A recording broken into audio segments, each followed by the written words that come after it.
6 నెలలుగా వేతనాలు అందట్లేదంటూ Sathya Sai water supply ప్రాజెక్టులో పనిచేస్తున్న కార్మికులు ఆందోళనకు దిగారు. జీతాలు లేక కుటుంబ పోషణ భారంగా మారిందంటూ శ్రీ సత్యసాయి జిల్లా కొత్త చెరువులో తాగునీటి ప్రాజెక్టు వద్ద నిరసన చేపట్టారు.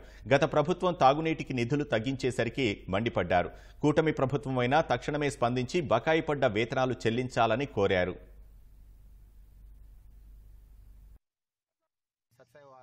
స్కీమ్ లో పనిచేస్తున్నాము. మాకు ప్రజెంట్ ఇప్పుడు వచ్చేసి 6 నెలలుగా వేతనాలు లేవు. ఆ వేతనాలు లేని కారణంగా మేము కుటుంబ పోషణ భారం అయిపోతుంది, పిల్లల చదువు ఇబ్బంది అయిపోతుంది. తర్వాత మేము ఏదైనా ఇక్కడికి రావాలి అంటే కనీసం వచ్చి విలేజ్లో వాటర్ వదలాలంటే కూడా రోజుకు 200 రూపాయల వరకు మాకు ఖర్చులు వస్తూ ఉన్నాయి.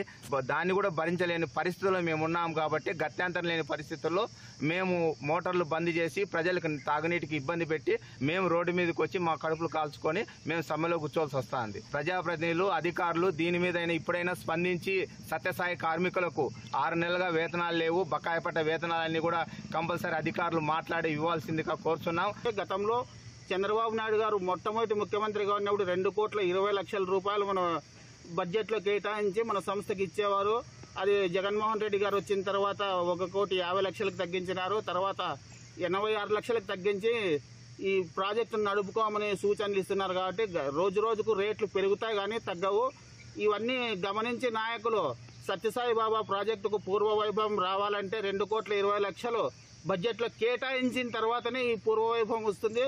సర్వీసులు కూడా మేము చేయగలమని ప్రార్థిస్తూ అధికారులని మా సమస్యను పరిష్కరించే విధంగా చర్యలు తీసుకోమని ముఖ్యమంత్రి గారిని వేడుకుంటున్నాము.